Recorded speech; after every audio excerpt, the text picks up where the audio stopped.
Telugu Desam party అత్యున్నత నిర్ణాయక మండలి polit bureau సమావేశం అమరావతిలో గురువారం జరిగింది. ఏపీ ముఖ్యమంత్రి పార్టీ అధినేత నారా చంద్రబాబు నాయుడు అధ్యక్షతన జరిగిన ఈ సమావేశంలో జన్మభూమి 2 కార్యక్రమం ద్వారా గ్రామ సభలను త్వరలోనే ప్రారంభించాలని నిర్ణయించారు. నైపుణ్య గణనను దేశంలోనే తొలిసారిగా ఏపీలో చేపట్టాలనే అభిప్రాయానికి వచ్చారు. రాష్ట్రంలో తెలుగుదేశం పార్టీ అధికారంలోకి వచ్చిన తర్వాత జరిగిన తొలి పొలిట్ బ్యూరో సమావేశం ఇదే. త్వరలో పార్టీ సభ్యత్వ నమోదు ఉంటుందని ఇందులో పేర్కొన్నారు.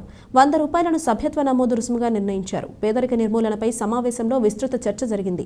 జిల్లా యూనిట్గా ఎస్సీ వర్గీకరణ చేపట్టాలని సమావేశంలో నిర్ణయించారు.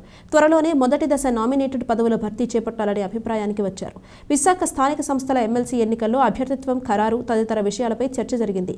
పశ్చిమ బెంగాల్ మాజీ సీఎం బుద్ధదేవ్ భట్టాచార్య మరణం బాధాకరమని సీఎం చంద్రబాబు అన్నారు. 5 దశాబ్దాలకు పైగా ప్రజాసేవ పట్ల ఆయనకు ఉన్న అంకితభావం ఎంతో స్ఫూర్తిదాయకమన్నారు. పశ్చిమ బెంగాల్ ఆధునిక చరిత్రను రూపొందించడంలో కీలక పాత్ర పోషించారని కొనియాడారు. భట్టాచార్య కుటుంబానికి, మద్దతుదారులకు సీఎం ప్రగాఢ సానుభూతి తెలిపారు.